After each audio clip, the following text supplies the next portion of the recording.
किसी को वाइश याद ही नहीं आ रहा यार। तेज तेज से मारने आया था। तेज किसे मारने आया था? राम भैया।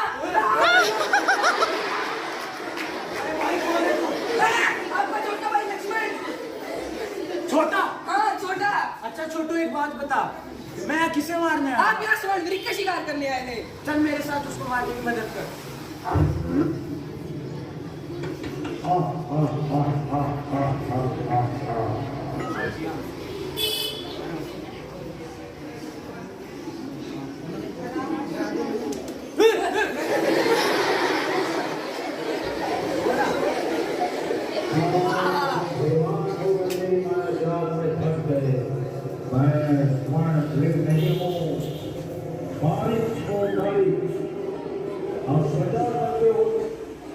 अरे छोटे, ये सीता कौन है? राम की पत्नी। ये राम कौन है? आप हो राम, राम लीला के हीरो।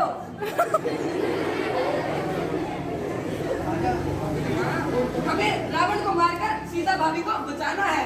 चलो चलिए। चले। आना है क्या इधर? नहीं मुझे इधर तो नहीं आना। रुक जा, पीछे चल अभी। जल्दी कर। इसकी मसला है, जला दो। आगे नहीं आएगा, अभी पीछे हो थोड़ा, पीछे हो। इसको जाने की जगह दे देना। स्पेस दे दो इधर, पीछे जाओ। पूरा पूरा हिल जाइयो। कहाँ कहीं और ना घेर देना उसको। हम सीलियो भाई, पूरा हिलता ही हो। इधर हो जाओ। चला दो जल्दी। इस भीड़ में 90% से ज़्यादा हिंदुओं के बच्चे ही बैठे हैं और इनडायरेक्टली उनके दिमाग में ये सब चीज़ें भरी जा रही हैं। जो माँ बाप अपने बच्चों को इस तरह के स्कूल में पढ़ा रहे हैं, आप लोग याद रखिएगा, कल को यही बच्चे आपको वृद्धाश्रम छोड़ कर आएंगे। तो दिवाली के दिन पटाखे फोड़ेंगे? दिवाली के दिन पटाखे तो फोड़ूंगा जी, लेकिन वो तो बैन है, बंद है। जब दिवाली में जब पटाखे ही नहीं फूटेंगे तो दिवाली काहे के मनाएंगे? ये बड़ी अच्छी बात कही आप। काहे बंद करेंगे? नहीं मानेंगे। हमारे धर्म के साथ कोई खिलवाड़ नहीं हो सकता है, ये हमारे आस्था का विषय है। यही नहीं, अभी और सुनिए। फोड़ेंगे काहे नहीं? बिना पटाखा पूरा दिवाली मनता है? नहीं, कहाँ बनेगा? फोड़ेंगे नहीं, 2-3 जना को फोड़ेंगे, पूरा छत धुआं धुआं कर देंगे।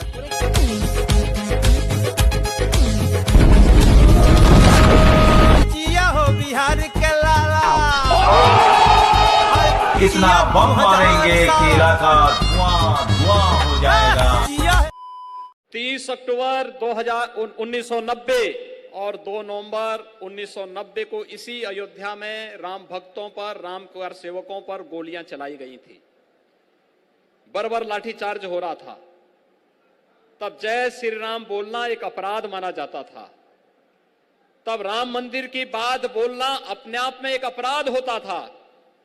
लेकिन भाइयों बहनों, आपकी ताकत, लोकतंत्र की ताकत कितनी मजबूत होती है, आपने उसका एहसास कराया।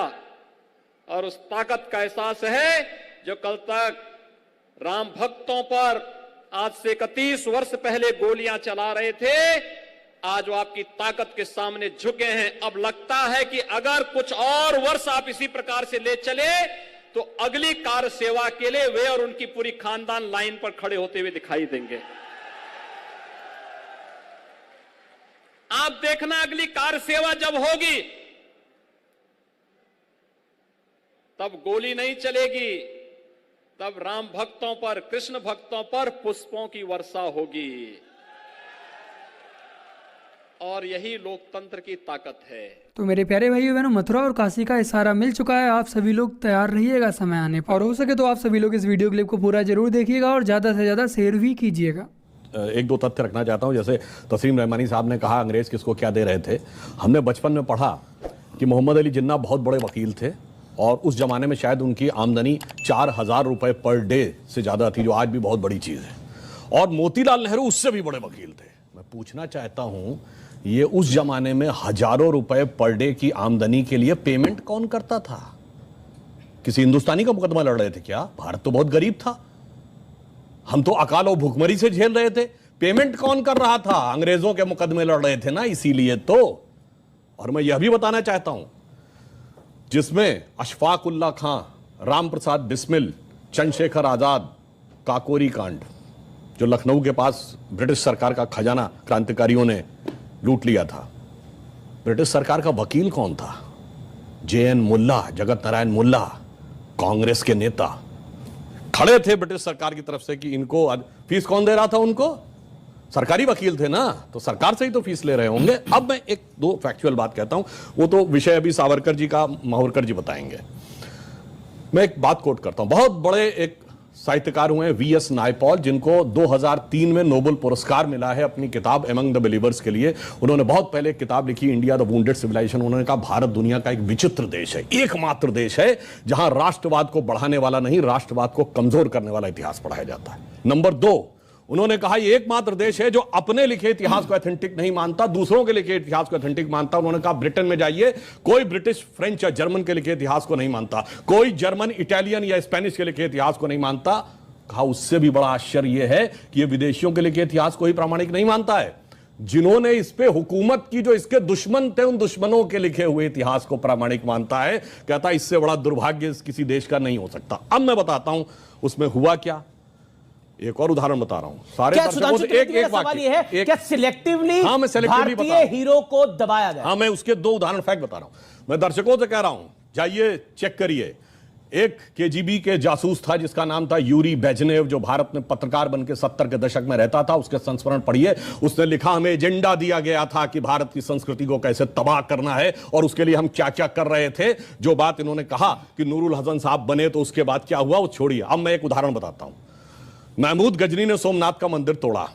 जवाहरलाल नेहरू ने डिस्कवरी ऑफ इंडिया में पेज नंबर 235 पे यह लिखा कि वो तो एक योद्धा था, उसका धर्म से कोई लेना देना नहीं था, उसने जो लूटपाट की है वो अपने किंगडम को इनरिच करने के लिए की है। जबकि हकीकत यह है कि खुद महमूद गजनवी के साथ आए हुए उसके राइटर उतबी उसने अपनी किताब तारिकुल यामनी में लिखा है कि जब उसने मंदिर पे कब्जा कर लिया और उसके पास राजा और पुजारी पहुंचे कि ये शिवलिंग मत तोड़िए, इसके लिए हम 1 करोड़ स्वर्ण मुद्राएं देने को तैयार हैं, और उसके सलाहकार गए तो जानते क्या जवाब दिया महमूद गजनी ने? कि मैं तोड़ूंगा जरूर, इसलिए कि कयामत के दिन मैं बुत फरोश के रूप में जाना जाऊं, बुत शिकन के रूप में जाना जाऊं, बुत फरोश के रूप में। यानी कहीं नहीं पता पढ़ाई जाती, यानी ट्रेवल, यानी मैं एक बुत फरोश का मतलब हुआ कि जो मूर्तियों के साथ बिजनेस कर रहा हो, उसके लिए नहीं, मूर्ति को तोड़ने। फिल्में हम लोग देखते हैं, युवा पीढ़ी को प्यार मोहब्बत की बातों में बड़ा आनंद आता है। एक लाइन और कह दूं तो प्यार मोहब्बत की बात हो तो क्या नाम याद आते हैं? शाहजहां, नूरजहां, जोधा अकबर, सलीम अनारकली, शीरी फरहाद, लैला मजनू, यही पढ़ाया गया ना। जबकि एक मुगल बादशाह बताइए जिसकी 1 दर्जन से कम ऑफिशियल बीवियां रही हूं, और एक भी बादशाह बताइए इसके 250 कैसा प्यार था तो 10-10 के साथ हो जाता था। स्त्री के प्रति समर्पित निष्ठावान प्रेम का प्रतीक 3 पीढ़ियों से हमारे दिमाग में ऐसे भर दिया गया कि बच्चे से पूछिए तो उसे यही याद आता है। इसे कहते हैं एजेंडा, और एजेंडा सिर्फ एक तरफ नहीं था। इंडिया गेट के सर्किल पे घूम जाइए, बाबर रोड, हुमायूं रोड, अकबर, वो सब तो अलग है, आपको मानसिंह रोड भी मिल जाएगी, मगर